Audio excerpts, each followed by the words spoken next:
A.J. Allmendinger is kind enough to join us, and he drives the number 47 Scott Products Chevrolet.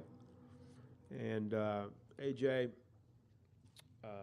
good news coming out this week. Primary sponsor Kimberly Clark, I believe, is extended 2 years. 3 years. 3 years, that's right, 3 years. 2017. 2017. We'll talk about that. They are a great sponsor in our sport. And just talk about that relationship. Yeah, I mean, it's cool. I really like the direction that our race team's going. Earlier we announced that Kingsford and Clorox was back for another 3 years, and now to have the Kimberly Clark brands with Scott Products, especially on a race car, and all their other brands that help promote our sport and help promote our race team. So, Tad works hard, and Brad and Jody to keep these great partnerships that we have, and they've had a long-standing partnership with this race team, and they're on our car this weekend. So hopefully, with the good news, we get some good vibes and momentum, and we come here this weekend and have a great weekend. So the cool thing is they do so much for help promoting for not just the sport and our race team, but for the fans. Last year they gave away a car, and this year they're doing 2 full bathroom makeovers. So if you're a messy person in your bathroom there, man, you can get in on that. RacingRewards.com, racing-rewards. Just go sign up. Scott Brand, I've heard you're a messy guy, so if you need to get your bathroom cleaned up, you can sign up for that. I can vouch for that. Yeah, especially you, Reed. Exactly. But AJ's on a roll, so let's get right into it. I'm going to ask you first off the bat before we go to Dean McNulty here from Toronto. Obviously, road course here, and we've got 5 to go before we establish the chase grid, and certainly just look at it from your perspective. Obviously, you want to get to victory lane. Yeah, I mean, when it comes to the chase side of it, it'd be great for to be in the chase because it meant we won. So, that's the only way we're going to get in. When it comes to making the chase to win a championship, with our race team right now, I'm not sure that we're quite in that realm of saying if we make the chase, we can go win the championship. Anything can happen, but I think to come here and if we were to win, to get into the chase would just be great for all of our sponsors and this race team, and to help keep building the race team and promoting it. So that's why I look at it. I don't look at to make the chase to make the championship, but when it comes to this weekend, I feel like after our test here a couple of weeks ago, we had a really good test, and I feel like we do the right things, we can be in contention to win the race, but I don't want to make it all or nothing. If we don't win and we have a great top 5, top 3 run, but we don't win, I don't want that to be a disappointing weekend. So, but like I said, I think if we do the right things, kind of like at Sonoma, we had a good shot to win that race. We'll have good speed in the race car, I believe. So, we'll see what happens. We'll go to Dean McNulty right here. If you could state your name and affiliation, and we'll take questions now for AJ. Go ahead, Dean. Dean McNulty, Toronto Sun. Oh, it's still in Toronto. I thought maybe you went to like Brazil or somewhere. You're back, man. That's nice. I like it. Yeah, you haven't been back to Toronto for a while anyway. But the question is... Well, I won the last time there, so I felt like, if I go back, it's just a downfall from there, You leave on a high note. Absolutely. Yeah. Anyway, when you tested up here, you were testing, I believe, second under the track record. Were the conditions similar to what they're going to be this weekend? No, it'll be warmer. The test here would rain the first day, and the second day was fairly cool, high 60s, low 70s. So I don't think the track will be as fast as what it was. I still think we can possibly be under the track record. So the conditions are going to be a little different, and the car's going to be just through the heat of the racetrack. And, as we see, if we watch nationwide practice right now, cars laying oil down and stuff like that, the track will be a little bit slicker. But, the main thing for our test was to really just make the box a lot smaller. So when we got here, we didn't have to throw big things at it and hope to make a big difference. I felt like we really shortened the box in our race car to what we need to try just little stuff for throughout the weekend to keep up with the racetrack. So for that reason, I thought it was a successful test. Let's go to Reed, and then the gentleman right here. You're going to have to give me your name here in a second. But that's one of the new people, huh? Well, no, he's not. No. But my names go together here. Go ahead, Reed. Reed Spencer with NASCAR Wire Service. With the sponsorship deals in place pretty much for the next 3 years, where do you think the team basically needs to improve? What are the areas that you see that differentiate you from the guys that are running consistently top 5, top 10 every week? Yeah, I mean, they're not all set yet. You know, Tad's out there continually trying to work on finding sponsorship, really help building the race team. You know, it doesn't hurt. The more money you find, the more it's going to help with the resources of the race team. So he's working hard on that. I know this whole week he's been out there trying to help sell and find more money for the race team. But, you know, I think we just got to continually grow. You know, being a one-car race team, you're always going to be behind. Having the RCR Alliance has been a big help. You know, I think for going into this year, we knew this was going to be probably the most challenging year when it came to starting together, just learning each other at the same point with the new rules, the ride height rules. I think not only us, but RCR as a whole has been trying to search to figure out what package we need to run.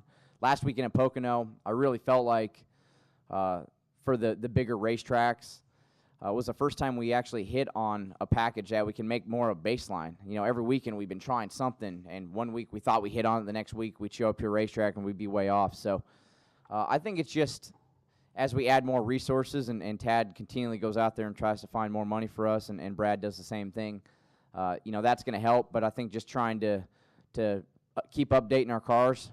Last week, unfortunately, was a fairly brand new car, and now it's not. So, you know, we got to go get that reclipped.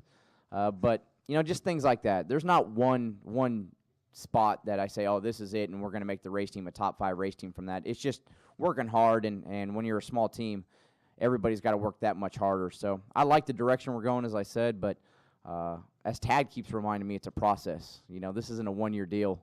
It's a long-term deal. As you know me, I'm not a big fan of being patient. So I'm working on that. He keeps trying to teach me that every week, whether it's on the golf course or on the racetrack. So I really enjoy the race team. The results, to a certain degree, of just, you know, it's kind of gutted us a little bit, but that's the way the sport is. You know, you can have great runs and not get rewarded for it, and hopefully that turns around. And you know, we come here this weekend, we win the race. None of the results matter at that point. We're you know, we're where we want to be. So it's enjoyable, but it's a lot of hard work at the same point. Let's go to the gentleman right here, Lee, and then to Steve. Joe Jennings, motorsport.com. Hey, man. AJ, this is sort of a worn-out question, but it comes up at least twice a year. Would you like to see a road course included in the chase, and if so, would it be among the 2 that are run now, or add others should be considered? You know, whether it's got to be in the chase or not, I don't know. I'd like to see a couple more, just in the mere fact. I think it's great racing, and I think for the longest time, I felt like in the sport, people kind of looked at it like, oh, these 2 races, it's not great racing, you know, we'll kind of do them and get them over with. And now whether it's the nationwide race or, you know, even the truck race at Mossport last year or the Cup races, it's great racing. And I think the fans enjoy it. We get such a big crowd here. You know, Sonoma, we always have a big crowd. If you go to, like, Mid-Ohio, Road America for the nationwide races, they get huge crowds. So I think the fans are really starting to enjoy road course racing. And just for that reason, and obviously being biased towards loving road course racing, I'd love to have a couple more on the schedule. It'd be cool if it was in the chase, just because I think it'd add a different element. But in general, I think we just need a couple more. And we have a lot. I mean, nationwide, they already go to a couple of great places. There's a lot of great venues out there that could host one, and we'd have some great racing on them. Let's go to Lee. I misspoke. Stan, and then Steve. Go ahead, Lee. Lee Spencer, motorsport.com. Talk a little bit about your relationship with RCR. What, to the extent of the back and forth, do you all share right now? It's everything. And that's what's been great about Richard and his organization. From the moment we started this kind of late December, he kind of opened the doors to his shop to us, just whatever we need. So we get live updates throughout practice, and over the course of during the week, race weekends, we pretty much get everything that they're doing. You know, some of our, really where we lack a little bit is trying to keep up with it. You know, just having the resources and the manpower to keep up with everything. All the info that we're getting, it's something that we struggle with a little bit. So do we use it to its fullest extent? Probably not right now, because we're just a little bit behind, but Richard's been fantastic, and everybody in that organization, Eric Warren, everybody on down. Motor-wise, you know, it's not like I feel like we're a step behind compared to the RCR cars in general. I mean, we're equal with everything. So it's been a great partnership, and Richard himself has just been so great about it. So, you know, I think, like I said, part of it is just the whole organization's been searching for a direction to go with this new package. Over the last few weeks, I feel like they've gotten better, and all the cars have ran just a little bit better. So, you know, hopefully, whether we're in the chase or not or whatever, we can just use these last 15, 16 races just to kind of keep building on and head into next year with a better direction. Full and stuff. In the past, you have run the double weekends in IndyCar. I mean, not your best effort. Hey, let's not relive that. But just knowing the logistics and what goes on, you know, in an experience like that, would you ever advocate that NASCAR look at something where we would run 2 weekends or 2 races in one weekend, because at least we have the cars? I mean, I don't even, you know. We need more races? Is that what you're at? I'm just saying, would you be in favor of shortening the schedule and running maybe 2 Cup races in one weekend as opposed to going, you know, 40 weeks a year? No, I mean, I look at it not really, because you want to make that race weekend, to me at least, whatever day it is, Saturday night or Sunday, you know, the big race being there, you know, not just you know, we have one on Saturday, one on Sunday, and you know, both are equal points and et cetera. So, you know, I think we could shorten the weekends a little bit to a certain degree at some of these places, and you know, make more action on the racetrack and things like that to keep the weekend constantly going, and for the fans have something going on all the time. But no, I don't, you know, double weekends are cool for some series. I don't know if it would be for this series. We'll go to stands. Unless we want to race 2 here. I'll race tomorrow and Sunday here if we want to do 2 Cup races. Let's do that. We'll go to stands. Can we do that? Can we talk to some? No? Not this Okay. weekend. All right. Let's go to Stan, Steve, and then Woody. Stan, raise your hand there. Hi, Stan Creekmore with RPMTonight.com. AJ, number one, I applaud you for being so candid in some of your statements. What is the biggest goal on your end that you have achieved this year with this organization? And number two, forget the chase. What would be the biggest move forward for this organization this year? That's a good question, actually. I don't know if we've had our defining moment yet this year. We've had some good runs. You know, Sonoma, I felt like we did everything right to have a chance to win the race, and it just wasn't meant to be, and it didn't work out. But I was thrilled with the way the team went into that weekend, and everybody had their head down, and we did the job. You know, I felt like every practice session we were one of the top 2 cars out there, and we qualified like it. We led the most laps. So that was really cool. And Sonoma, honestly, has never been, especially out of this track and there, Sonoma's always been my weaker racetrack out of the 2. So to go there and be that fast was really cool. You know, Martinsville, we had a great race car. Fontana, which is the place that I haven't been the best at times. You know, we had top 10 all day. So we've had some good moments, but a defining moment to say that's our best moment, we haven't had it yet. You know, hopefully it's this weekend. And, you know, looking forward, I think just going through the rest of the year and getting to Homestead and finishing the race there and say, you know what, we are at our best right now, and we're better, way better than what we started, and we're way better than what the middle of the season was. That to me is a success, and wherever that puts us in points, you know, I feel like, and it's, you know, you can it's cliche to say, you know, oh, we're 25th in points, but I feel like we're better than that. I do believe that we are, but the points say what we are. So to me, at this moment, I try not to look at the points is what defines us. I feel like we've had a lot better runs over the last couple of months. It doesn't show it when it comes to results, but just getting better as the year goes on and being at our best when we get to Homestead and having something to turn around and say, okay, this is what we can build off of and go into Daytona. Steve Richards, Woody Kane, and then Brant James. Steve Richards with PRN. AJ, you've had some really good runs here, and a win is a possibility. If, with the chase at stake, if you find yourself in second place on the last lap, what will you do to win? I mean, that's simple. I mean, I'll do whatever it takes. But at the same point, you race people how they race you, you know, and that sets that sets the idea of how you're going to race that person throughout the course of a race, you know. But when it comes down to the end, having a shot to win this race, you know, and I've been doing this for a while, and it's a tough sport. Unless you're Jimmy Johnson or somebody like that, you don't get that many opportunities to win a race. So, you know, I'll whatever I have to do to win it. But, you know, I'll be the first one to say I don't want to win it in controversy either. You know, I want to go outright and say, you know, I earned that win, and you know, I won it the right way. But if I have to stray a little bit, I will. What's a little bit? I mean, I won't. And it's the same thing in Martinsville with Ryan Newman. You know, I won't come barreling in the corner and outright just crash the guy on purpose and just say I won the race because of that. But, you know, if he's got to be moved out of the way or whatever, I'm going to do it.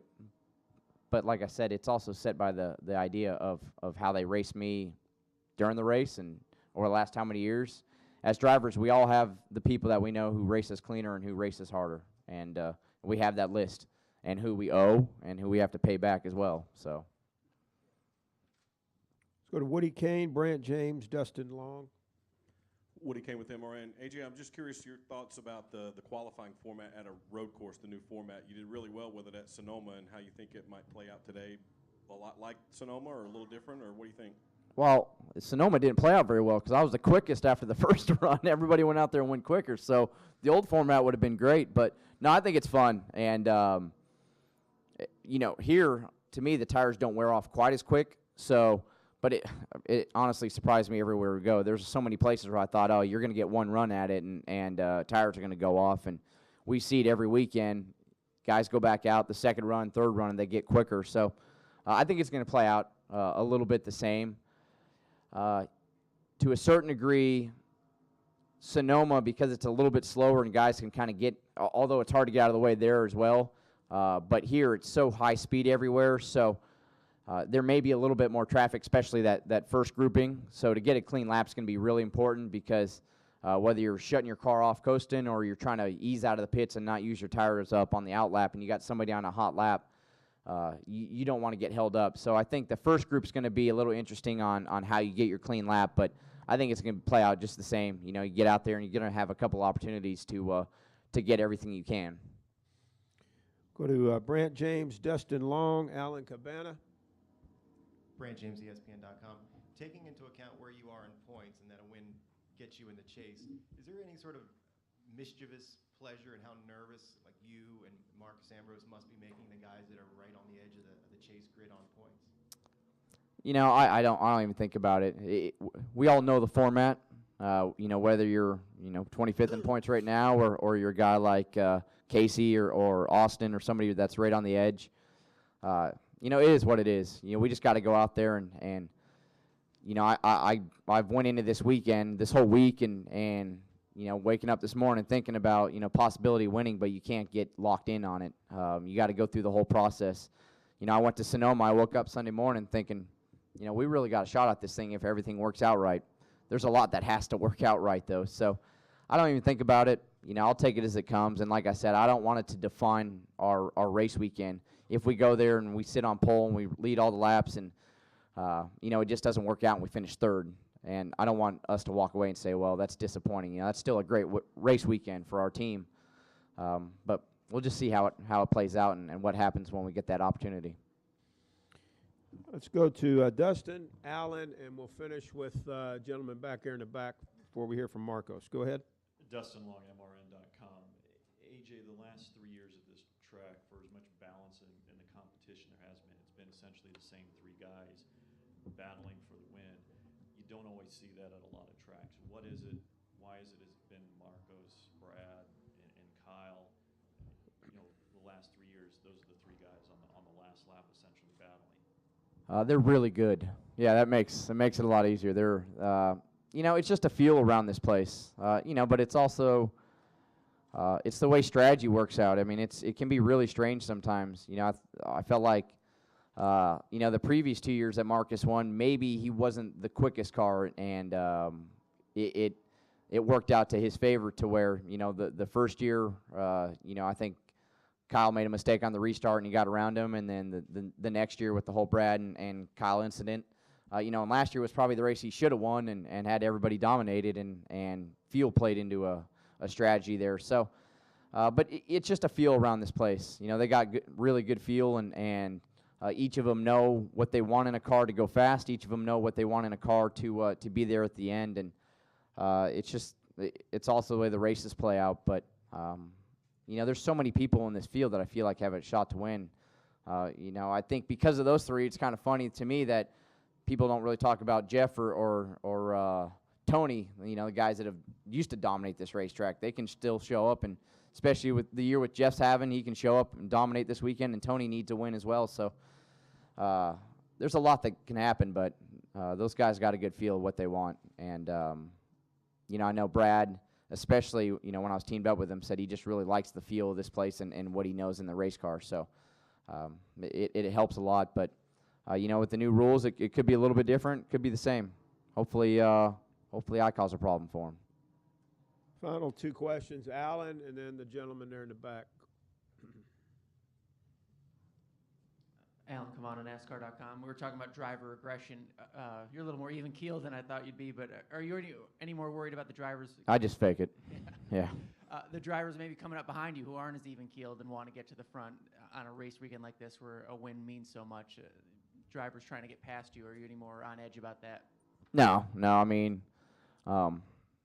we all drive like idiots out there most of the time, honestly. So, you know, whether, and it's funny with this format now, because whether you got your Dale Jr. or somebody like that, or Jeff or Jimmy, the guys that are locked in, they got nothing to worry about, so they can take all the risks that they want, and the guys that are on the edge, or you know, the people, you know, like myself and Marcus, that we know we need to win to get in, we're all going to drive aggressive. But it's no different than any other weekend. Guys are going to do what it has to do to go win the race. Guys are going to do what they have to do to move you out of the way to get that spot. So to me, it's no different. You know, all I can do is go out there and try to make no mistakes or limit my mistakes. And that's kind of the same thing like Sonoma. I went out there and I felt like I drove as good as I could, and the best I've ever driven at Sonoma, and handled the race the best I ever could. And, you know, we had an incident.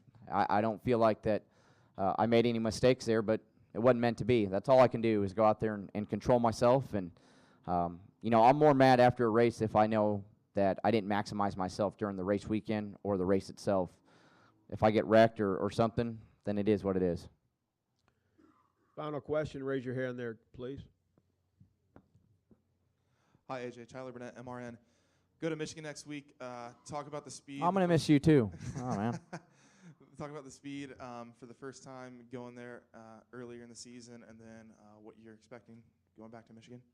I mean, it's just a fast racetrack. You know, if the weather's really cool there, practice and qualifying, it's insane fast. I mean, how fast these cars go at a lot of these places now, but especially Michigan, especially if it's cool and there's a lot of grip in the racetrack.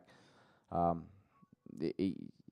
me, it's just crazy just how fast it feels. I mean, a lot of these places, it all kind of, to me, blends in like, oh, yeah, the speed is relative and it is what it is, but Michigan, you feel how fast you're going, and when that car gets loose, you know if something happens, it's going to be big.